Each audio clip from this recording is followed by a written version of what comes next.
Eh bien, ce soir, c'est un habitué qui va présenter des nouveaux venus.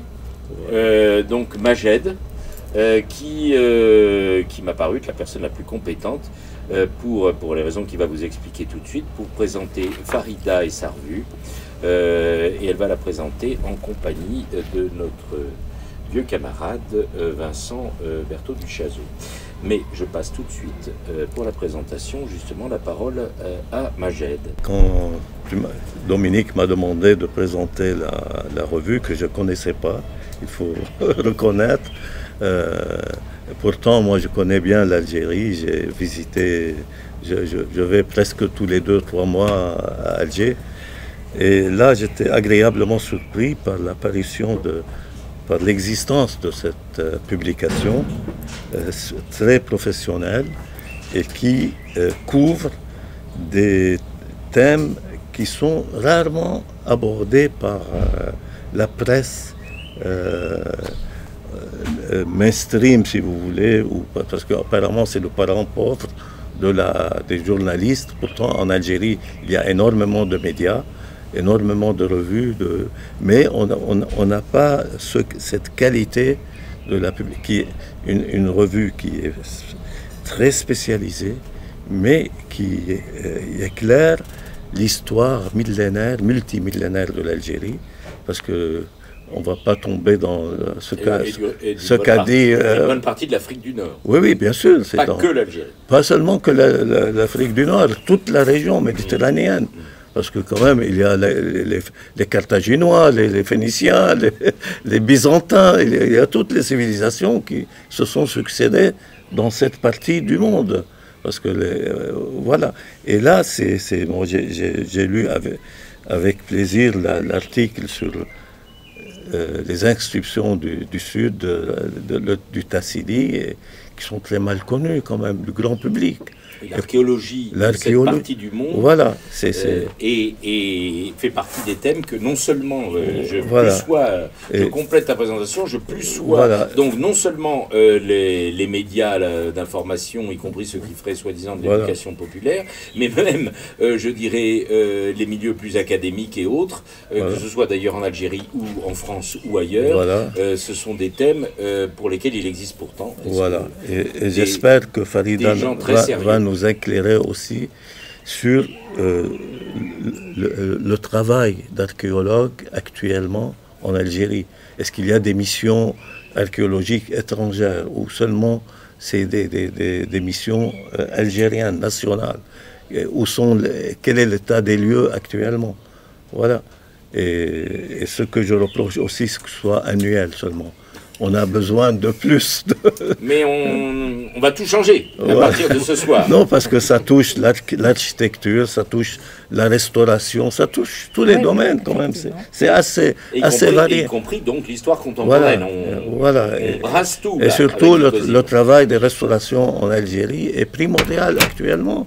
C'est parce qu'il y a beaucoup de trésors d'archéologie qui sont presque en ruine. On n'arrive pas à les restaurer aussi amplement qu'on l'aurait souhaité. Voilà, donc je passe la parole à Farida pour qu'elle nous parle de ce projet et des ambitions de cette publication. Voilà. Merci beaucoup. Et merci donc à tout le monde d'être là pour nous écouter parler de cette revue, Icosime. Donc, c'est une revue qui est consacrée au patrimoine archéologique de l'Afrique du Nord dans son ensemble, mais avec un accent qui est mis un peu plus sur l'archéologie algérienne, parce que c'est une revue qui est publiée à Alger. Et donc, cette revue, donc, je disais, elle est consacrée au patrimoine archéologique algérien. Qu'est-ce que c'est que ce patrimoine archéologique? Le patrimoine archéologique dans son ensemble, c'est l'ensemble des vestiges du passé, qu'on peut classifier en deux grandes catégories, à savoir les biens immobiliers, qui correspondent, et puis il y a les biens mobiliers bien sûr, les biens immobiliers étant tout ce qui a plus ou moins une emprise au sol, tout ce qui est construction, architecture, édifices, monuments, etc. et qui peuvent être de plus ou moins grande taille, de plus ou moins grande importance, qui peuvent aller de simples pans de murs qui peuvent aller jusqu'à des monuments encore dans leur intégrité. Et puis il y a les biens mobiliers donc, qui correspondent à tous les objets qui peuvent être là aussi de toute petite taille. Ça va depuis le plus petit fossile, depuis le plus petit tesson de céramique, de poterie, etc., à des choses plus importantes, à de la statuaire, à des fragments aussi plus ou moins dégradés, plus ou moins, voilà, l'ensemble de... C'est ça, et tous ces objets, donc, qu'ils soient immobiliers ou mobiliers, ils constituent un peu les témoins de ce qui a été la vie des populations qui nous ont précédés, et témoins, donc, et ils servent donc à écrire l'histoire de ces populations, et donc ils ont une valeur historique, bien sûr, puisqu'ils servent à écrire l'histoire de ces populations. Et en même temps, même si ces objets, ces édifices ont perdu ce qu'on peut appeler leur valeur d'usage, ils ne sont plus... ils ont gardé une très forte valeur symbolique, parce qu'ils renvoient, symbolique et esthétique, parce qu'ils renvoient tout simplement aux racines d'une communauté, aux racines à son identité, à sa dimension mémorielle. Et ça répond un peu à ce qu'a dit Macron, que l'Algérie ne commence qu'avec la colonisation. Il y a des doutes, est-ce que l'Algérie existait avant? Donc ça répond scientifiquement bien sûr. À cette thèse. Tout est là pour prouver, effectivement. Et ce n'est pas une nouvelle thèse, je l'ai entendu 1000 fois. Il a aussi dit que la France n'avait dit l'histoire des cultures. Alors, de la part de ce type, on peut s'attendre à tout. Hein. L'Algérie, entre autres. Entre autres, oui. Parce qu'encore une fois, il faut insister sur le fait que c'est vraiment tout ce qu'on appelle le Maghreb, le Machrek, enfin, toute la partie Sahara, nord du Sahara de l'Afrique, qui est impliquée dans le travail d'Ikosi. Oui, c'est ça. L'Occident. C'est l'appelle l'Occident. C'est-à-dire l'Occident, ça peut prêter à confusion. Eh ben oui, voilà. Oui, non, oui, mais, pour ça, non, mais vous avez raison, mais il faut préciser, comme il s'agit... Là, je parle pour les gens qui vont regarder la vidéo, pour les encourager à découvrir, pour comprendre de quoi parle cette revue, méconnue y compris des Algériens, et pourtant dans laquelle les Algériens et tous leurs voisins, et y compris au-delà de la Méditerranée, vont découvrir qu'ils vont apprendre plein de choses. Oui, sur l'histoire, bien sûr. Non, il n'y a pas de problème. Bien intervenu. Non, mais c'est très bien. Et donc, cette notion de patrimoine archéologique, on peut la résumer, c'est l'abbé Grégoire qui, aux alentours des années 1800, quand est apparue un petit peu en Europe et en France, cette notion de patrimoine qui disait que c'était en fait des objets nationaux qui, n'appartenant à personne, sont la propriété de tous. C'est un petit peu comme ça, c'est une espèce de bien commun qui c'est tout ce qu'on a reçu, donc c'est l'héritage qu'on a reçu de nos ascendants et qu'on doit en principe restituer, léguer à nos descendants. En ce qui concerne le patrimoine archéologique algérien, quel en est-il? Qu'est-ce qui le caractérise et qui a fait qu'on a légitimement ressenti la nécessité de faire une revue qui parle de ce patrimoine archéologique. Alors, ce patrimoine archéologique algérien, parce que je vais parler surtout du patrimoine archéologique algérien, bien que la revue, effectivement, soit concernée par les 5 pays de l'Afrique du Nord, parce que tout simplement, ces 5 pays ont eu, en gros, la même histoire. D'abord, ils appartiennent au même ensemble géographique, l'Afrique du Nord, et en même temps, ils ont eu un petit peu la même histoire avec les différentes invasions qu'ils ont connues depuis la préhistoire jusqu'à l'époque moderne et contemporaine. Et donc, ce patrimoine archéologique algérien, il se caractérise d'abord par son étendue. Son étendue, et parce que tout simplement l'Algérie est un grand pays, 2 380 000 km², 5 fois la France, on a l'habitude de dire ordre de grandeur à peu près 5 fois la France. Donc le pays, cette étendue, donc, va faire que les manifestations de ce patrimoine, ils vont être étendues, sont éparpillées un petit peu partout sur tout le territoire, du nord au sud, de l'est à l'ouest. Et donc Numériquement, il est important.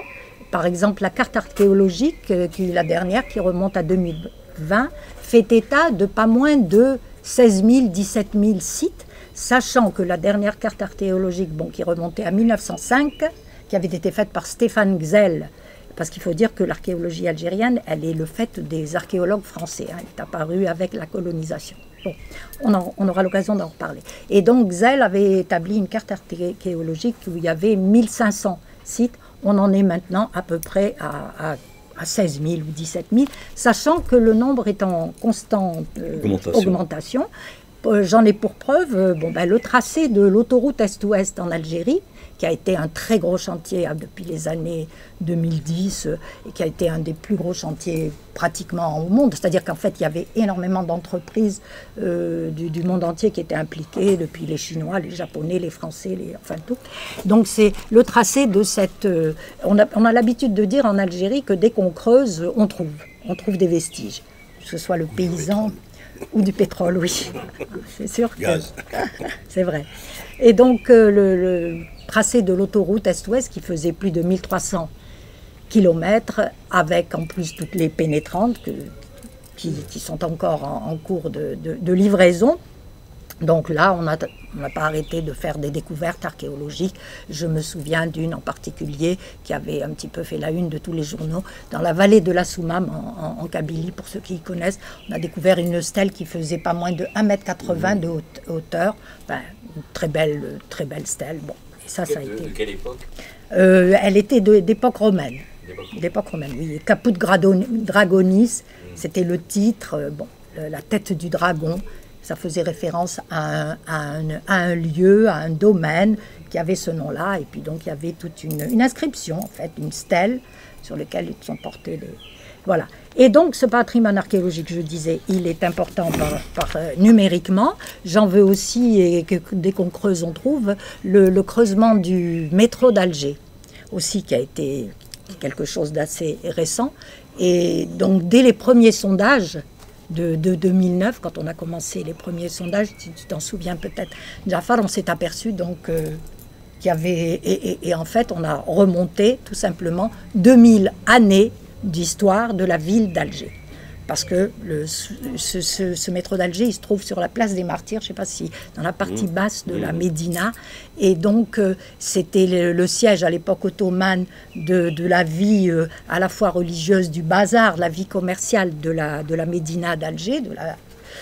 Et donc, en 1830, les Français avaient besoin d'espace pour les manœuvres militaires, et donc ils ont rasé toute cette partie. Ça correspond à peu près à 17 hectares, je crois, sur les 45 que faisait grosso modo la Médina, la Casbah d'Alger, qu'on appelle la Casbah, mais moi je préfère dire la Médina, la vieille ville. Donc ils ont rasé 17 hectares, et donc quand il y a eu le creusement pour le métro, à 60-70 cm de profondeur, on a retrouvé les pavements, les sols de tous ces... C'était assez touchant d'ailleurs, de tous ces monuments. On a retrouvé la trace du minaret de la plus belle mosquée d'Alger qui a été détruite en 1832, Djama Saïda, la mosquée de la Dame, puisque c'était une dame qui l'avait fait construire. Et on a retrouvé le pavement à chevrons. Je ne sais pas si tu l'as vu, Jafar, les chevrons de Dar el-Mel, la maison du trésor. Du trésor, oui. Exactement. Des mosaïques en place, etc. Et puis plus bas, bien sûr, un peu plus bas, on a retrouvé tout ce qui restait de l'époque ottomane et de l'époque médiévale. On est descendu jusqu'au 5e siècle, où on a retrouvé le pavement bicolore d'une basilique d'époque byzantine, basilique bien sûr chrétienne, d'époque byzantine, et puis voilà, donc on aurait pu creuser encore. Ce qui fait que le métro, on a été obligé de l'envoyer à 30 mètres sous terre. C'est un des métros, je crois, qui est le plus profond. Pour préserver les vestiges. Préserver tous ces vestiges qu'on a trouvés comme ça, les strates qui étaient... C'est toute l'histoire d'Alger, on a l'habitude de dire, on a remonté 2000 ans d'histoire d'Alger qui remonte à Icozim, le comptoir phénicien. On a donné le nom du comptoir phénicien parce que c'est le premier noyau attesté de la ville d'Alger et qui correspond au comptoir phénicien qui remonte au 4e siècle avant Jésus-Christ, qu'on a retrouvé sur des pièces de monnaie. Bon, On en parlera après. Parce que la Méditerranée était phénicienne à un moment donné. Ben, bien sûr, parce que... Jusqu'à la France, même là. C'était un impérialisme puissant. Oui, oui. Commercial. Il y a eu l'empire carthaginois. En fait, ils sont venus les Phéniciens sont venus de Syrie, des villes de Tyr et de Sidon. Les Cananéens, oui. Exactement. C'était des grands navigateurs, des grands commerçants. Ils étaient coincés sur leur côté. Il y avait les grandes civilisations qui les bloquaient. Mais ils avaient aussi des flottes militaires. Oui, aussi, bien sûr, pour protéger le commerce. Oui, oui, tout à fait. C'est comme le colonialisme. Et ils ont créé des comptoirs sur les deux rives de la Méditerranée. Bon, surtout d'abord Carthage, bien sûr, qui est devenue une grande capitale, qui est devenue la grande ville. Et à partir de Carthage, ils ont essaimé tous les 40 km. Ils créaient des comptoirs qu'ils choisissaient avec des avancées, des caps, des îles. Et donc, c'est comme ça. Et je précise, et ça, c'est une des choses qu'on découvre avec certains articles d'Icosim, mais il y avait déjà toute une histoire et des gens qui étaient là au IVe siècle, les Phéniciens débarquent. Il y avait déjà une très ancienne même histoire. Avant les Phéniciens. Bien avant, c'est ça que je veux dire. Il y a des civilisations de la préhistoire, la civilisation ibéro-maurusienne, la civilisation capsienne. Alors là, on remonte à moins de 10 000 en arrière. Et bien sûr, c'était le substrat, la population, les autochtones, quels qu'ils soient. Bon, c'était des berbères, on ne va pas dire autre chose. Donc c'est bel et bien ça. Et donc pour aller un peu vite, parce que sinon... Et donc, ce patrimoine archéologique, il est très riche, il est numériquement important. Nous avons l'habitude de dire en Algérie que nous avons le plus grand musée à ciel ouvert du monde, parce qu'on a toutes les nombreuses gravures rupestres, peintures et gravures rupestres qu'on retrouve sur tout le territoire, et même dans le nord, pas seulement dans le sud. On cite toujours l'exemple de l'Oued Djerat, qui est une petite vallée de l'Oued Djerat très, très au sud, presque à la frontière libyenne, où sur une vingtaine de kilomètres, on a découvert 7000 ou 8000 gravures et peintures rupestres qui ont toutes été... répertoriés, identifiés, classifiés selon les matériaux, tout par Henri Lotte, le grand découvreur, le grand explorateur de ces régions. D'ailleurs, à ce propos, je voulais vous signaler, il y a actuellement au Musée de l'Homme à Paris une très belle exposition qui s'appelle Préhistomania. C'est vrai que la préhistoire, en ce moment, ça suscite beaucoup d'intérêt. Et donc, où il y a donc toutes ces découvertes qui ont été faites partout dans le monde, sur les gravures rupestres, les peintures rupestres, et où un accent très fort est mis, bien sûr, sur l'Algérie, aussi sur le Tchad, Ils sont datés à peu près de quelle époque? Alors, on en a qui remontent au Paléolithique. Donc vous avez là à 15 000, avant, bien sûr, 12 000, et le Néolithique, qui est plus proche de nous, 10 000, 7 000, 6 000. Voilà, c'est des trucs qui remontent à très loin, bien sûr, c'est la préhistoire. Et les premières, et on en retrouve qui suivent toutes les subdivisions de la préhistoire, depuis le bubalin, le bovidien, le cabalin et le camelin, qui correspond aux subdivisions de cette tranche de la préhistoire. Donc, numériquement, donc, il est très important. Il est très important aussi de par son ancienneté. C'est quelque chose, c'est une profondeur historique extraordinaire. Donc je viens de vous parler de la préhistoire, le paléolithique, le néolithique. Nous avons même, pour remonter encore plus haut, on a des traces de pattes de dinosaures. Dans la région d'El Bayad, et en plus, pas n'importe lesquelles, parce qu'on a 2 espèces différentes. Bon, tout le monde n'a pas ces traces de pattes de dinosaures. Et on a même des impacts de météorites. Là, on remonte encore plus loin. Des impacts de météorites, on en a 4 en Algérie, il y en a 13 en Afrique, dont 4 au Sahara, avec des beaux cratères, des impacts de météorites, donc qui remontent là aussi à des 70 000 ans, à des 100 000 ans en arrière. Bon. Donc c'est un très ancien. On a aussi, et puis alors encore plus loin, l'Algérie, depuis quelques années, il se trouve qu'elle a été propulsée, l'archéologie algérienne a été propulsée sur le devant de la scène, parce qu'il se trouve qu'on a découvert un gisement qui fait de l'Algérie le 2e berceau de l'humanité, avec une datation d'un gisement qui se trouve pas loin de Sétif, 250 De km plateau, oui. oui, de Sétif, cette grande ville, un gisement, Ain Hnesh, Ain Bouchrit, où on a donc découvert une industrie lithique qui remonte à 2 400 000 années, sachant que le premier berceau de l'humanité, c'est celui de Gona, qui se trouve en Éthiopie, et qui est daté... Toujours en Afrique, rappelons-le. Oui, bien sûr. Et qui date de 2 600 000. Et donc l'Algérie s'est drôlement rapprochée de ce... Bon, c'est une découverte qui a fait l'objet d'articles dans des revues américaines prestigieuses de premier ordre. Et c'est quelle mission archéologique qui a mis ça? Alors, le leadership était algérien. C'est Mohamed Sahnouni, qui est un archéologue qui travaille au niveau du centre qui se trouve au niveau du Bardo, le CNRPH, Centre national pour la recherche en préhistoire, en anthropologie, etc. Donc le leadership est algérien, mais c'est avec des équipes australiennes, espagnoles, beaucoup espagnoles, le grand Seigné, qui aussi veut dire de l'université de Burgos en Espagne, parce qu'une découverte comme ça, c'est toujours pluridisciplinaire. Il y a des géologues, des archéologues, enfin bon, c'est un travail de groupe, quoi. Ça fait appel à des techniques extrêmement poussées. Et l'Algérie n'étant pas dotée, par exemple, pour les datations, l'Algérie n'a pas le matériel nécessaire pour faire les datations. Donc tout ça, ça a été fait en Espagne, qui a donné donc cette date de 2 400 000. Ça a été remis en question par certaines groupes, en particulier ici en France, où on a tiqué un petit peu, mais bon, moi j'ai lu plein de rapports. Il y a eu 5 des datations qui ont été faites selon 5 techniques différentes, des techniques extrêmement poussées, hein, de la thermoluminescence, de la spectrométrie, enfin bon, c'est des choses qui ont été réalisées en Espagne et ailleurs et qui semblent confirmer cette date de 2 400 000, deuxième berceau de l'humanité. C'est quand même un beau... Donc, tout ça pour vous dire, cette profondeur historique. C'est même pas l'homme, je veux dire. On a retrouvé cette industrie lithique, c'est des hominidés, c'est même pas... Je ne sais pas ce que c'est l'industrie lithique. L'industrie lithique, c'est les pierres. Qu'est-ce qu'on retrouve quand on remonte à cette date, on trouve... Il n'y a même pas de reste humain.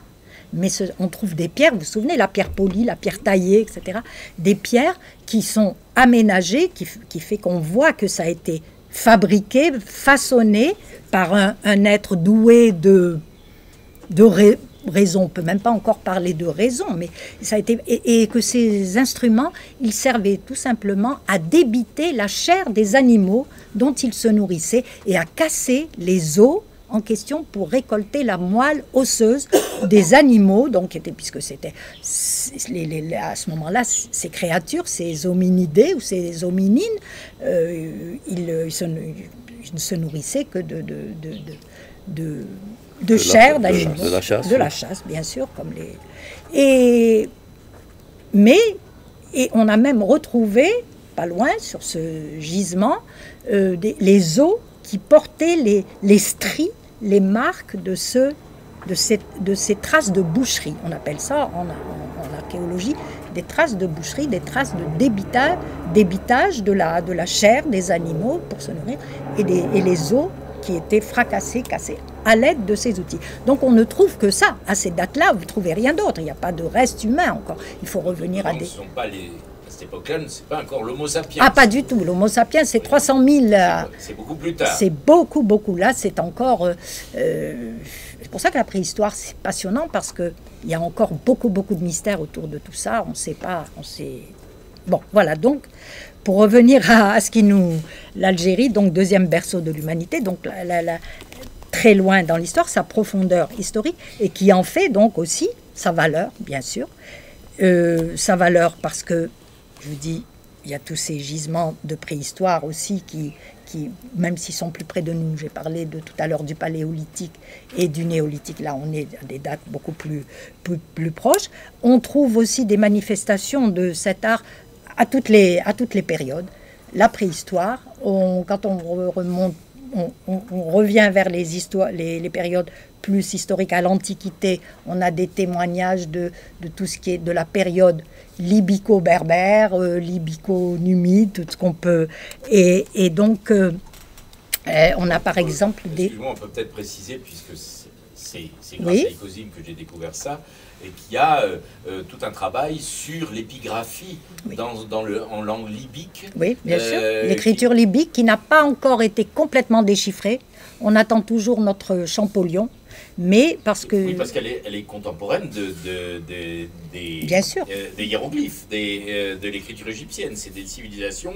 Les hiéroglyphes sont encore plus anciens. Sont encore plus anciennes que la civilisation égyptienne. Non, ou pas tout à fait, oui. Ou contemporaine. C'est la sumérienne qui est la plus ancienne. La plus ancienne, là, oui, Pour c'est les- laquelle. Le- En même temps que mais les... je voulais insister sur le fait qu'on a déjà de l'épigraphie, c'est-à-dire des textes... Ah, on trouve énormément d'inscriptions. Gravés sur des pierres, etc., qui attestent d'une langue qui n'est ni l'égyptien, ni les hiéroglyphes, ni évidemment les langues Qui est le libyque. grecques ou latines qui vont suivre, qui est proche, d'après ce que j'ai compris, enfin qui va prendre une tournure phénicienne. Non, pas vraiment, parce qu'il y a l'écriture phénicienne punique, oui, punique, effectivement. punique. Non, on la trouve encore chez les Touaregs. Chez les Touaregs, on trouve encore cette langue, elle n'a pas disparu, mais bon, en ce qui concerne le Nord, toutes ces inscriptions qu'on retrouve en écriture libyque, elles n'ont pas encore toutes été déchiffrées, parce qu'on a classifié, d'ailleurs, il y a une Icosime où il y a la grande spécialiste Samia Aïta Ali Yahya, qui étudie donc toutes ces inscriptions. Et il y a une classification, il y a un alphabet apparemment de la Numidie orientale, un de la Numidie occidentale, avec des caractères communs aux deux et des caractères qui ne sont pas communs. Donc il y a des travaux qui se font constamment pour le déchiffrement de cette écriture libyque, mais bien sûr qui existait. Après, on dit que, bien sûr, les Berbères, c'est une civilisation de tradition orale, parce qu'il n'y a pas d'écrit. Effectivement, quand vous regardez à la même période, les Grecs, les Romains, bon, ben, il y a des écrits, ce qui n'est pas le cas pour cette civilisation. Les Phéniciens. Donc, on a aussi, donc de cette période, par contre, on a une architecture mégalithique, architecture monumentale. On a tout ce sont les sépultures des rois de ces rois berbères, de ces dynasties. Donc, on en a un magnifique qui est encore debout, qui trône en pleine majesté à côté de la ville de Batna, dans les Aurès, qui s'appelle le Médrasen, et qui est encore debout, alors qu'il a été daté du IIIe siècle avant Jésus-Christ, très ancien donc, et qui est encore, avec ses 18 mètres de hauteur et ses 60 mètres de diamètre, avec ses 60 colonnes doriques, c'est une espèce de tour à gradins. On peut voir sa représentation un petit peu partout. On a ce qu'on appelle, alors il y a le mausolée d'Urhrob à côté de Constantine, dont on soupçonne qu'il est le tombeau du fils de Massinissa, le roi Micipsa, qui a régné pendant 50 ans à cette période. Et on a ce qu'on communément on appelle le tombeau de la chrétienne, qui s'appelle en fait le mausolée royal de Maurétanie, qui se trouve juste au-dessus de la ville de Tipaza, du site archéologique de Tipaza, qui lui aussi est encore là, bien présent, pas trop mal conservé. Bon, il y a eu des petites restaurations, mais... Sauf que la chrétienne est morte 25 avant Jésus. Oui, exactement. Non, mais c'est pour ça que localement on l'appelle Kbar Romiya. Oui, tout à fait. Voilà. Parce que La longtemps, romaine. on a cru que c'était le tombeau de Cléopâtre Sélénée, qui était la fille de la grande Cléopâtre, donc qui a été reine, la femme de Juba II, qui a régné à Cherchel, à Caesarea. Et donc on a longtemps cru, mais en fait, une fois qu'on a fait les datations, il y a un décalage. On pense, on n'en est pas sûr, parce que tout ça c'est des suppositions encore, que c'est le tombeau de Bocchus II, qui était un roi de Maurétanie, plus du côté du Maroc, mais qui avait à un moment donné pris toute cette région. Mais longtemps on a cru, et donc les gens du coin l'appelaient le tombeau de la chrétienne, mais c'est pas comme ça qu'on doit l'appeler. C'est une appellation récente, la chrétienne. Dans l'histoire, on ne trouve pas de traces de cette appellation. Effectivement. Ouais. Donc on a toutes ces traces de cette époque. Ensuite, on arrive à l'Antiquité, plus proche de nous. Alors là, bien sûr, on a toutes les restes des cités berbéro-romaines ou romano-africaines, on les appelle comme on veut, qui sont les grands sites archéologiques qu'on connaît, Tipaza, Timgad et Jemila, qui sont des modèles en termes d'architecture et d'urbanisme romain. C'était des hauts lieux de l'Empire. Hein. Ben bien sûr, oui. La ville de Timgad, ça a été elle a été fondée par l'empereur Trajan en 100 après Jésus-Christ pour abriter tous les vétérans de la 3e Légion Auguste, qui était le fleuron de l'armée romaine en Afrique. Et c'était des très grandes villes, et ce sont des modèles en termes d'architecture. Je dis toujours, moi, parce qu'ils me l'ont dit, que les Italiens même nous envient. Timgad, c'est un plan nickel avec le plan orthogonal, et dans lesquels on trouve tous les monuments qui font la beauté des cités romaines, depuis le forum, les théâtres, les amphithéâtres, les thermes, les ponts, bien sûr, les adductions d'eau, les voies romaines. Bon, donc d'ailleurs ils sont classés au patrimoine mondial de l'UNESCO. Donc ces villes et toujours donc, pour ces cités romaines qui sont les fleurons de ce patrimoine d'époque romaine. Il y a les mosaïques aussi. L'Afrique du Nord était réputée, si vous avez visité même en Tunisie, le musée du Bardo de Tunis, qui est réputé pour ses magnifiques mosaïques romaines, paléo-chrétiennes, donc qui datent de cette période. Et donc, pour ce qui est de la période médiévale, on a là aussi, le Moyen-Âge, on a des joyaux de l'art musulman. On a entre autres le minaret de Mansoura qui se trouve à côté de Tlemcen, qui est une des plus belles tours du monde musulman, qui fait 38 mètres de hauteur avec sa porte monumentale à 3 registres, céramique, briques, etc., qui est vraiment un joyau. On a le minaret de la Qal'a d'Ibn Hamad, qui a été une capitale de la dynastie des Hammadites au XIe siècle à peu près, qui a été copiée dans tout le monde musulman et dont on dit que même la Giralda de Séville est une copie, et effectivement ce minaret a été copié, et en particulier par la Giralda de Séville, où on retrouve ce registre à trois niveaux. Bon. Donc toute cette période, c'est effectivement connu pour... et puis pour la période moderne, donc on arrive à toutes les... moderne, c'est-à-dire à partir du XVe siècle, fin du Moyen-Âge, disons, on a toutes les médinas, tous les noyaux de l'époque ottomane, les villes anciennes, les noyaux historiques, bien sûr la Casbah d'Alger, on peut dire aussi la Casbah de Tunis, on peut parler de... Enfin bon. Et là, vous avez aussi la Casbah qui se... Donc, ce patrimoine-là dont je viens de vous vanter les splendeurs, c'est de ça dont il est question dans cette revue, parce que il fait l'objet d'articles, d'études, et parce que dans Icosym, on essaye de répartir, d'avoir à chaque fois, dans chaque numéro d'Icosym, des articles concernant la préhistoire,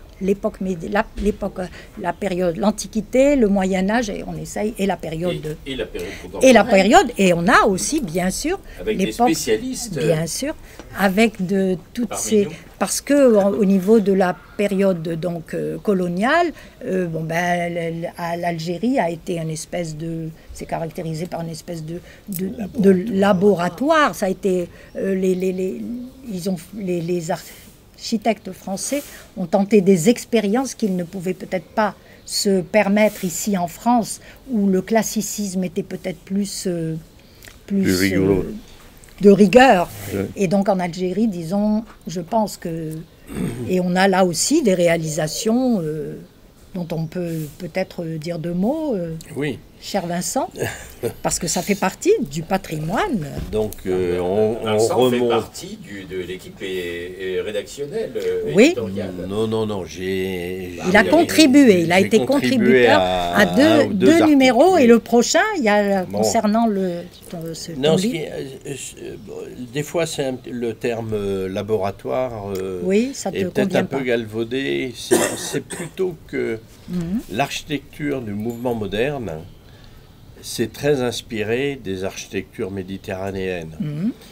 Et c'est plutôt dans ce sens-là qu'on pourrait dire qu'il y a une forme de laboratoire. Oui. C'est-à-dire que les toits plats, les architectures recentrées sur elles-mêmes aussi. Alors après, plutôt ouverte sur l'extérieur, ce qui est une contradiction par rapport à l'architecture des villes ottomane musulmanes, ou voire Gardaya. On se rappelle que dès 1930, Le Corbusier est parti en voyage en Algérie et a fait un périple avec son cousin Pierre Jeanneret sur le Mzab, et je pense que ça a été un moment important dans sa vie d'architecte, et sans doute y a-t-il puisé des choses. Bon, c'est pas des copies, bien sûr, surtout venant de Le Corbusier, mais quand on parle par exemple de la chapelle de Ronchamp et de la mosquée Sidi Ibrahim, là, dans la palmeraie de la Teuf, bon, on essaye d'y voir des similitudes. Certes, il y a des murs épais, il y a des petites ouvertures, etc. On n'est pas du tout, effectivement, dans un registre de grandes ouvertures à la manière de l'architecture gothique. On est plutôt sur des concepts d'architecture romane, voire inspirés aussi de celle du Mzab. Mais voilà, bon, après de 1830, alors évidemment le traumatisme de la colonisation brutale, comme tu l'as souligné, avec des militaires qui viennent s'installer, eh ben, en général, il faut toujours se méfier des militaires. Je l'ai dit dans mes conférences en Algérie, bon, personne n'a moufté, mais bon... mais c'est sûr qu'ils ont fait table rase pour s'installer. C'était pas pour détruire, hein, mais c'était pour s'installer, évidemment. Ils étaient les colons, ils arrivaient, donc ils ont détruit, notamment le quartier, ce qu'on appelle le quartier de la Marine, là, dans le bas de la Casbah, de la Médina. Tu as raison de dire plutôt Médina que Casbah, puisque la Casbah, c'est la forteresse. Bon. Donc, voilà. Après, progressivement, cette architecture coloniale emprunte à ce qui se fait sur la métropole. Ils ne vont pas chercher trop à savoir quel est l'intérêt de l'architecture locale. Et c'est vraiment l'importation d'un modèle dit haussmannien, c'est-à-dire de grands immeubles. On le voit sur l'ancien boulevard de l'Impératrice, puisque c'était le nom d'Eugénie qui vient s'installer, lors du voyage de Napoléon III. Il en a fait 2 en Algérie.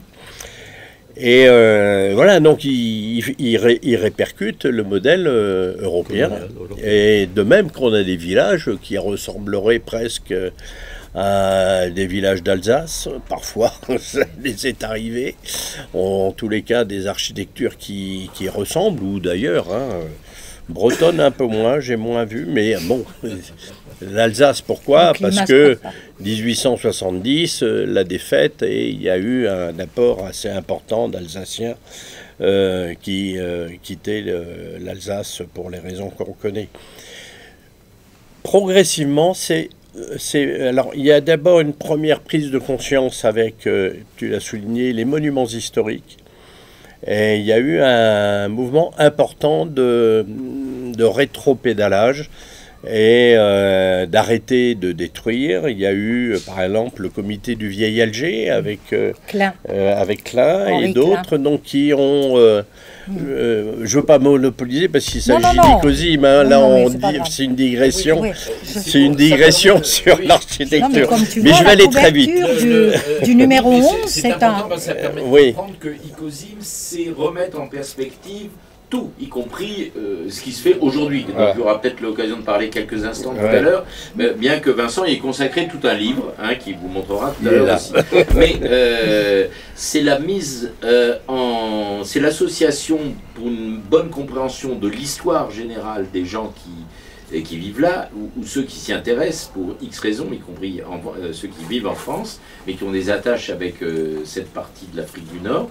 Ça permet de comprendre que, contrairement donc, à ce qu'a dit Macron, leur histoire n'a pas commencé avec la colonisation, qu'elle est très ancienne, mais qu'elle a un rapport avec l'histoire la plus contemporaine aujourd'hui, et y compris pour comprendre comment une ville comme Alger et tant d'autres se sont construites, etc. Donc je te rends la parole. Non, c'est-à-dire que l'Algérie ne s'est pas construite avec une colonisation, elle s'est construite avec les colonisations successives. Tu en as parlé, les Phéniciens, les Romains, tout ça. Les ça Romains, passe, les Vandales, mais les tous les pays, Byzantins, les Arabes. Mais tous les pays. Tous les pays. Bon. Comme la France d'ailleurs. Bon, ben oui, et gallo-romain. Non, mais pour en revenir à l'architecture moderne, enfin, donc d'après la colonisation, il y a à un moment donné une prise de conscience.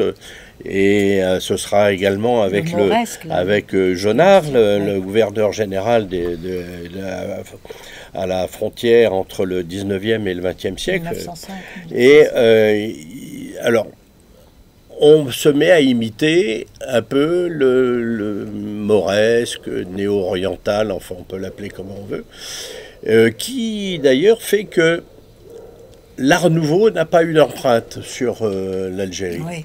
Alors qu'on est cette période, mais il n'a pas eu d'empreinte. Pourtant, c'était en gros des Français, on va dire, enfin des gens qui venaient un peu de tous les pays, mais l'Art Nouveau a eu une période assez courte, 1898-1914, mais là, il n'y a pas d'apparition. Pourquoi? Parce que je pense que c'est justement le néo-orientalisme qui l'a emporté et qui a d'ailleurs essaimé dans l'Art Nouveau, en France notamment, avec des expressions orientalistes dans les architectures de cette époque-là.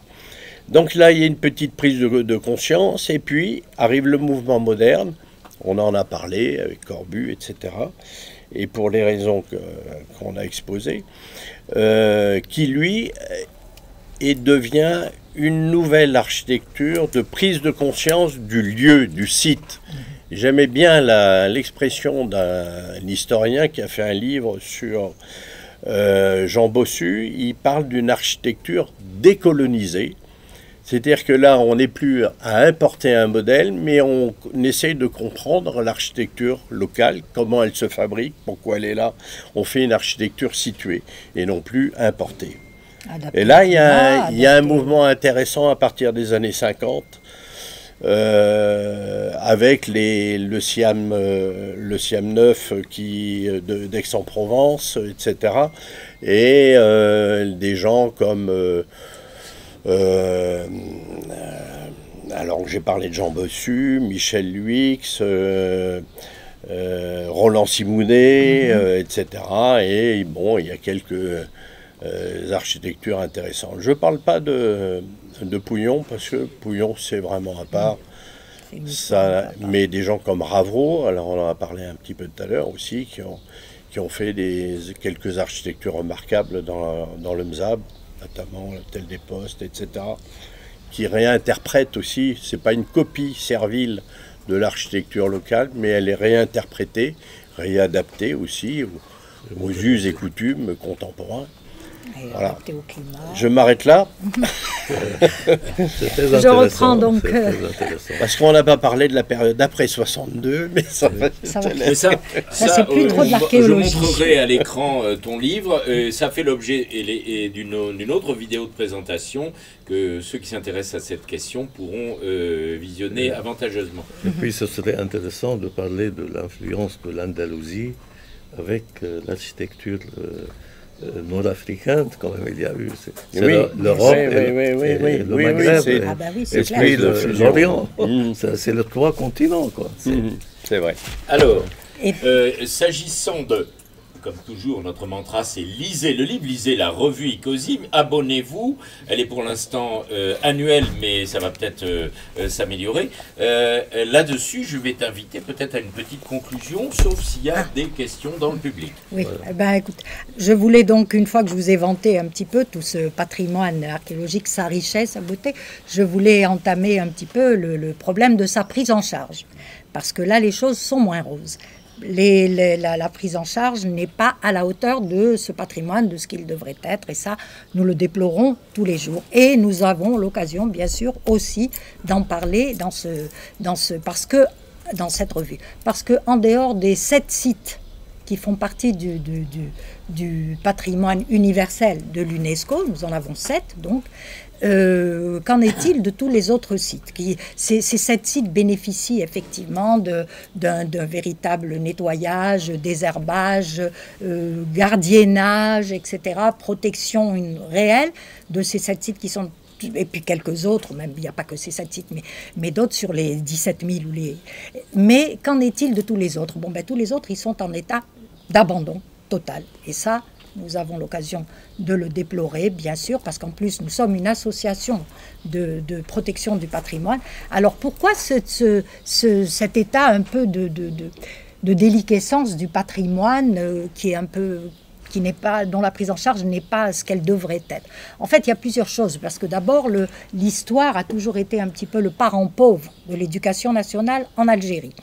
Il a jamais fait... C'est vrai que les choses sont en train de changer. Maintenant, on trouve dans les manuels scolaires des chapitres consacrés à l'histoire, même à l'histoire des royaumes berbères et même à l'histoire de tout ça. Mais longtemps, l'histoire a été le parent pauvre de l'éducation. Et puis l'archéologie, elle était un petit peu, comment dire, entachée parce que comme elle avait été mise au jour, mise en lumière par les archéologues français, à partir de leur arrivée, comme tu disais tout à l'heure, dès que les Français sont arrivés, ils ont déployé, ils ont fait des recherches archéologiques dans tous les sens parce qu'ils connaissaient le passé antique en particulier, parce qu'ils ont mis l'accent sur ce passé romain de l'Antiquité. Oui. C'était une manière de légitimer pour eux la colonisation française, tout simplement, étant donné qu'il y avait eu le passé chrétien de l'Afrique du Nord, avec l'église chrétienne installée à Saint-Augustin, qui était,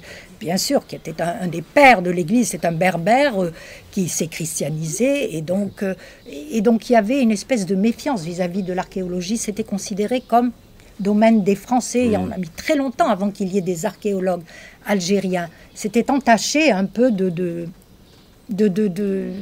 colonialisme, d'esprit un petit peu colonialiste, donc tout ça, on l'a un petit peu mis de côté. En même temps, après l'indépendance de l'Algérie, on a voulu montrer comme quoi que l'Algérie, c'était un peuple homogène, uniforme. La rupture. Voilà. Et que l'histoire de l'Algérie commençait en gros au 7e siècle avec l'arrivée des Arabes, avec les conquêtes arabes, les Futuhat, on en a tous entendu parler, etc. Mais que tout ce qu'il y avait eu avant, alors ça nous était un peu inconnu, c'était pas musulman, c'était pas... Et ceci étant, même les périodes musulmanes aussi n'ont pas été tellement bien étudié, méfiance vis-à-vis de l'histoire. Et donc, alors, par rapport à toute cette période, ce qui correspond aux royaumes pré-romains qui existent, qui sont bien là, il y a toute leur généalogie, etc. Tout ça, on a mis beaucoup de temps avant de vouloir admettre. On faisait... À partir du 7e siècle, il y avait eu le ciment de l'islam, avec l'arrivée de l'islam. Donc, c'était bon comme ça. C'était pas la peine d'aller fouiller plus loin. On avait peur de...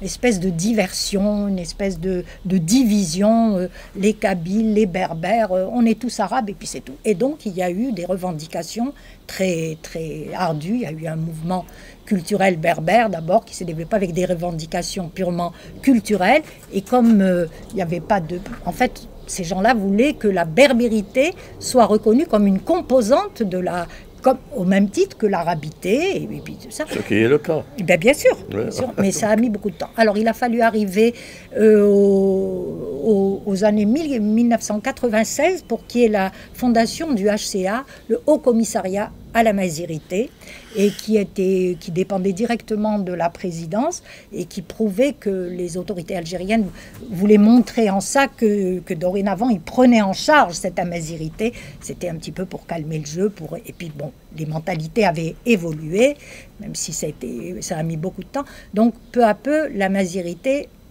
et ensuite on a la langue. Il y avait le problème de la langue, de l'amazir, dont tous les mouvements berbères, tous les mouvements des Harouches, le comité des villages, etc., voulaient qu'elle soit constitutionnalisée, qu'elle soit reconnue. Alors, il a fallu attendre 2002 pour que l'amazir, le berbère, soit reconnu comme langue nationale d'abord, uniquement nationale, Et il y a eu toujours des revendications, ça ne leur suffisait pas, bien sûr. Et il a fallu attendre donc 2016 pour qu'enfin ce soit reconnu comme une langue officielle, comme la deuxième langue officielle de l'État algérien. Et peu à peu, c'est rentré dans l'enseignement et actuellement, c'est enseigné dans 48 wilayas, pas toutes les wilayas d'Algérie, les départements, si vous voulez. Bon, et donc, les dernières revendications, c'est que les gens veulent que ce soit rendu obligatoire dans l'enseignement. À partir du moment où ils disent, puisque c'est reconnu comme deuxième langue officielle, au même titre que l'arabe, donc il faut rendre son enseignement obligatoire. Pour l'instant, ça n'est pas le cas. Est-ce que ça va être le cas ou pas? Je ne sais pas. Mais bon, il a fallu beaucoup de temps. Ça dépend aussi des moyens. Il faut des professeurs. Il faut les formations des formateurs. Ça non, tout à fait. Du jour au lendemain. Bien sûr, bien sûr. Excusez-moi, là vraiment, ça oui. je ne peux pas m'en tenir. Oui, c'est pas uniquement les moyens. Oui. C'est qu'on va faire la même, pour être poli, bêtise que pour l'arabisation. La langue arabe, qu'on appelle Fosha ou comme on veut, n'est la langue native dans aucun pays arabe. Point. Seul, voilà. De même, quand on parle la mazérité, et berbère, on mélange aussi les deux. En Algérie, il y a eu deux langues natives. C'est la langue berbère et Derija. D'ailleurs, je reviens sur par illustration, la revue Ikosim. Pour moi, ça pose un problème. Quand les Phéniciens sont arrivés, ils n'ont pas commencé à dire, attends, il n'y a rien du tout, on va mettre une plaque. Ça s'appelait déjà Jazair. Oui, qui est en langue. Non, c'est pas une théorie. Non. Qui est Jazair, qui avait déjà la langue Derija qui fonctionnait à l'époque. Il n'y avait pas eu les Arabes encore. Mais ça a à faire l'arabe et le Derija, ça n'a rien à faire. Mais si, le Derija, c'est de l'arabe dialectal. Non, pas du tout. Alors, là, on peut discuter. Je peux te dire par contre que le Derija, c'est une des langues officielles de la CE. Tu le sais, j'espère. De la CE. Oui. Oui, d'accord. À travers Malte. Oui. Donc c'est la langue du bassin méditerranéen. Malte, c'est différent. Non, je suis allé à Malte. Non, c'est différent, on le va maltais. peut-être réserver cette discussion. D'accord, juste une seconde. Sur Ikosim, le mot Ikosim n'est que la traduction de mot Jazair. Du mot Jazair, Voilà. en phénicien. En phénicien. Donc ils ont juste ajouté une spécificité qui veut dire île, Ça veut bien. Il y a déjà la référence. île aux mouettes, pour la distinguer des autres îles de la Méditerranée. Voilà. Mais le nom Jazair était déjà là. Alors, Et ça a posé le même problème jusqu'à aujourd'hui en Algérie, entre Jazair et la Casbah. Je vous donne une anecdote petite. Je prenais un taxi à la Grande Poste. J'allais avec une femme, le taxi, il s'arrête, elle monte, c'est à la Poste. Madame, vous allez où? Elle dit, je vais à Alger. Le taxi freine, il dit, tu es déjà à Alger. Sinon, avant, je sais où elle va. On arrive place des Martyrs. Je dis, madame, c'est là? Elle me dit, oui. Elle m'a dit, c'est bien de rencontrer un enfant d'Alger. Elle m'a dit, lui, il a débarqué en 62. bon. Et donc, jusqu'à aujourd'hui, mes parents n'ont jamais dit la Casbah. Alors, Ils disent Zaire. C'est tout jusqu'à aujourd'hui. Oui, mais même l'Égypte, quand vous allez au Caire, les Égyptiens disent « je vais en Égypte ». C'est pas tout.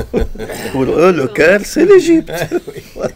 Il y a, oui, tu veux dire qu'il y voilà a association. matière à un article de fond dans le prochain Oui, numéro on en a eu déjà, on en a eu. Mais là, Parce qu'effectivement, il y a des théories. ça sort de c'est vrai. l'archéologie, quoi. Non, pas tout à fait, mais bon, quand tu dis que le derja, qui était l'arabe dialectal, il existait alors que les Arabes n'étaient pas...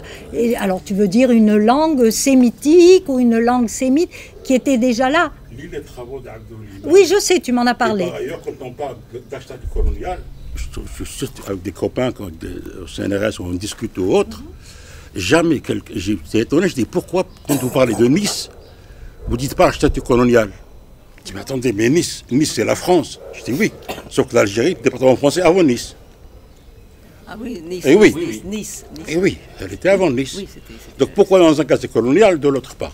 Donc on hérite de deux concepts pendant le département français, il y avait deux distinctions, le colonial et l'indigène. Et aujourd'hui, on fait uniquement du copier-coller, puisqu'en 1830, il y a eu l'histoire des biens vacants. Comme en 62, il y a eu les biens vacants. les gens ont récupéré. Et donc on arrive à une classification arabe contre le français. C'est tout. On sait qu'il n'y a pas de substrat arabe, mais ça ne fait rien. Comme eux, les Français ont opposé, ont cherché toujours les traces romaines, en 62, les Algériens recherchent les traces arabes, qu'ils auront du mal à retrouver. Mais ils les cherchent quand même, et ils creusent jusqu'à je ne sais pas quand. Et donc on a cette répétition sans arrêt, ce balancement entre les deux. Et comme tout à l'heure tu as parlé par exemple comme les Français aussi, même en Suisse il y a eu une votation je crois pour interdire les minarets. Le minaret c'est musulman, ce qui est absolument faux. La plus importante mosquée de l'islam n'a pas de minaret, le Quds. Alors d'où sort le code? Le minaret c'est musulman, ça sort d'où? On parle aussi dans différentes revues l'architecture musulmane. Moi je demande à quelle heure elle fait la prière. Est-ce qu'on a une architecture juive ou chrétienne? Pourquoi on lie une architecture à une religion? Ou bien alors quand on est vraiment le train, on dit « Ah, c'est le monde arabe ». Et quand je demande naïvement, est-ce que vous pouvez me le définir? C'est où? Ah non, tu casses les pieds. Par contre, c'est un mot qui revient souvent, le monde arabe. Juste quand vous parlez d'Al-Darja, est-ce qu'elle englobe le parler espagnol, turc et tout ce qui sont... Toutes les langues englobent beaucoup de choses. Il y a 20% du français qui vient de l'arabe.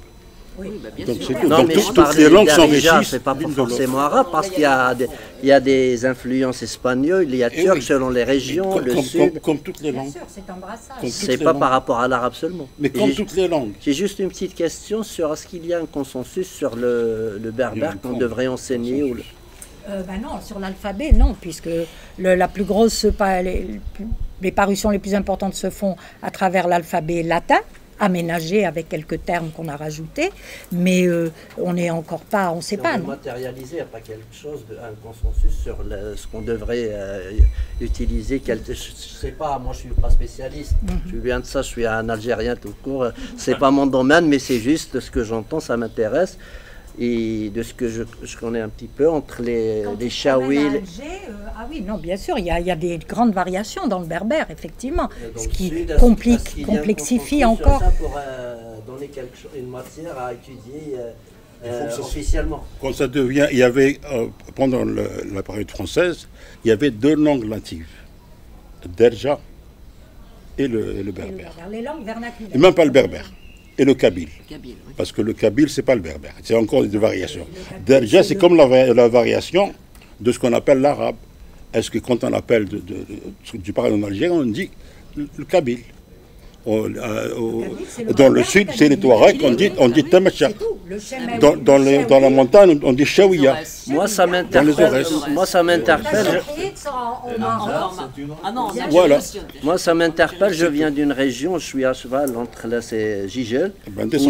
Voilà, mais je suis à cheval entre la Kabylie, c'est la petite Kabylie nommément connue par la terminologie coloniale. Mais par contre, dans les montagnes, il y a 40 km, moi j'ai des écoles, à l'époque du lycée, j'avais des gens qui venaient des montagnes, ils parlaient kabyle.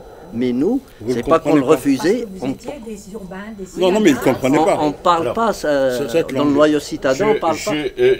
Oui, je voulais insister sur le fait que c'est précisément au travers de revues comme Icozim qu'on va être amené à aborder un peu sérieusement, scientifiquement, ce genre de débat qui donne lieu à beaucoup de controverses passionnantes. Madame, vous voulez poser une dernière question alors? Parce qu'après, on va devoir conclure. Je voulais simplement rappeler que vous avez dit que la mazir était devenue une langue officielle récemment en Algérie. L'Algérie n'est pas allée aussi loin que le Maroc. Le Maroc qui a reconnu la mazir comme une langue officielle. Tous les bâtiments officiels, tous les documents officiels au Maroc sont systématiquement en 3 langues, en arabe, en amazir et en français. C'est le cas en Algérie de plus en plus. Le tifinagh. Si, de plus en plus. Là, je ne sais pas si vous êtes allés récemment, mais il y a de plus en plus d'enseignes et de trucs qui sont... Et si pour faire consensus, on se mettait au libique? Ben voilà, il suffit de déchiffrer. Oui, voilà. Et grâce à Icosim. Oui, oui. Non, mais il y a des études. Parce que l'arabe, ça devient une langue véhiculaire quand même. C'est pour refaire la mosquée Kitchawa, ils l'ont confiée aux Turcs. Or, ça a été fait par des Français. Voilà. Donc, j'ai pas entendu. Voilà. Donc, syncrétisme culturel, linguistique, architectural. Brassage. Voilà, c'est l'avenir. Brassage, Bien métissage. On va demander à la population libanaise de revenir aux Syriaques, aux Chaldéens, aux je ne sais pas quoi. Non, tout le monde a oublié. Va demander ça aux Égyptiens. L'arabe, qu'on le veuille ou pas, a dominé. Pardonnez-moi. Vous pourrez poursuivre le débat tout de suite après, à l'occasion du pot, une fois que vous aurez découvert, lu, acheté la revue Icosim, c'est-à-dire dans quelques instants. Mais pour l'instant, très provisoirement, on conclut ce passionnant débat pour laisser la conclusion. Oui, je vais juste terminer en disant que donc Icosim, c'est une revue de recherche archéologique parce que là, il y a la loi 9804 qui régit donc le domaine de l'archéologie et qui dit que fait qu'on a précisé que l'archéologie, c'était toutes les investigations menées scientifiquement en utilisant des technologies modernes dans le but de reconnaître, localiser, identifier des vestiges archéologiques de toute nature et de toute époque, et ce, afin de faire progresser la connaissance de l'histoire dans son sens le plus étendu.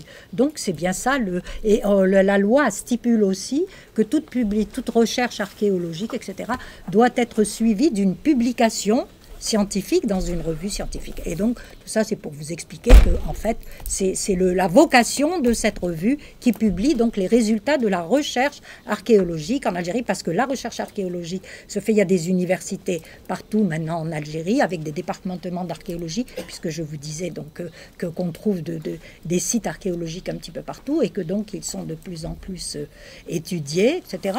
Que l'archéologie, bon, ben, c'est important, je trouve, moi, aujourd'hui, parce que dans le monde que nous vivons actuellement, quelquefois on est, et dans le cadre de ce dérèglement climatique qu'on vit tous, on se rend compte à travers certains articles que le génie humain, on a eu un article qui montrait comment les habitants de la Casbah d'Alger, la Médina d'Alger, au XVIe, au XVIIe siècle, dans le cadre de ces inondations, vous savez que l'Algérie, on a un petit peu les épisodes cévenols qu'on a ici en France, et que donc déjà à l'époque, les habitants de la Casbah avaient mis en place tout un dispositif urbanistique et urbain pour échapper au ruissellement, au déferlement, parce que vous savez que la Casbah, elle est bâtie sur une pente à 20% et elle finit sur la partie basse, qui était le siège de toute la vie économique religieuse dont je vous ai parlé, qui a disparu. Et donc, ce qui fait qu'on se rend compte que de plus en plus aujourd'hui, on peut peut-être trouver dans le passé des solutions qui peuvent peut-être, toute proportion gardée bien sûr, qui peuvent aider à régler des problèmes, des trucs qui faisaient qu'il y avait des dispositifs, des rues avec des contre-rues, des rues de décharge, etc., qui cassaient la vitesse des eaux, le ruissellement des eaux, qui emportait tout, qui décelait, etc., et qui finissaient par être rejeté à la mer. D'ailleurs, la couverture du numéro 3, là, qu'on aime bien, nous, c'est une truc où on voit les exutoires qui rejetaient l'eau de toutes ces eaux recueillies. Lisez Icosim. C'est le 1e de numéro. Là, on en est au numéro 11. Et c'est une revue qui existe depuis 2012. On a un numéro par an à peu près. Là, cette année, on a eu du retard parce que notre maquettiste est en France, elle était vendue. Merci. Elle était vendue à la librairie L'Harmattan pendant un temps. Oui. Bon, ben oui, c'est une revue qui est publiée en Algérie, hein, dans un cadre purement associatif, oui, bien sûr. Mais Farid précise, la loi 90-04, moi je garde que le 0, association publie sur les recherches. Par contre, la même loi, mais moi c'est pour ça que je dis qu'en Algérie, on vote des vœux, pas des lois. Elle oblige tous les intervenants du secteur public sur la Casbah de publier des rapports réguliers. Oui. Eh bien, ils sont plus secrets que les rapports de la DGSE. Donc, lisez Ikosim, et pour répondre à madame, c'est le moment de rattraper le temps perdu. Vous avez une bonne partie des numéros qui sont disponibles à la caisse. On va donc conclure là-dessus. Vas-y. Non, des articles, bon, l'intérêt de certains articles aussi. Vous dire par exemple, toujours pour rester dans cette idée-là, on a des articles que toujours aujourd'hui, je veux dire, j'essaye de coller à l'actualité, où on est dans une période de stress hydrique, où là, il y a de plus en plus raréfaction, enfin dans certains pays, dans certaines zones, de la ressource en eau, puisqu'on parle de sécheresse de plus en plus. Et on a dans l'histoire le système de la Fogara. La Fogara, c'est un système de captage et de transfert d'eau qui est dans les zones désertiques, donc, et un système de galeries qui a donné naissance à toutes les oasis qu'on trouve au Sahara, et qu'il faut qu'il n'y a pas aucune évaporation, puisque c'est un système souterrain et que ça a été classé au patrimoine de l'humanité. Bon ben, je veux dire, voilà, l'archéologie aujourd'hui, ça peut encore faire penser à des solutions qui peuvent peut-être trouver des solutions pour des problèmes d'aujourd'hui. Pour dire que c'est pas uniquement des choses du passé. Ça me fait rire parce que je crois qu'il y a un numéro d'Ikosim où j'ai écrit un article qui s'appelle Tentative de bilan de la Casbah. Apparemment, tu ne l'as pas lu. Et donc, non, bah, ça donne toutes les choses.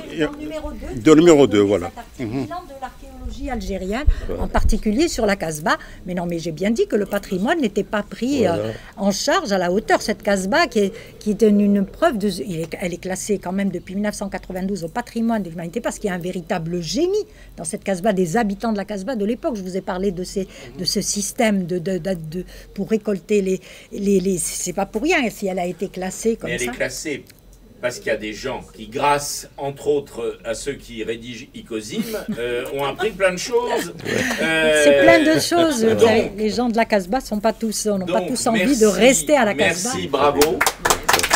Merci à vous de m'avoir écouté. Beaucoup de choses à dire.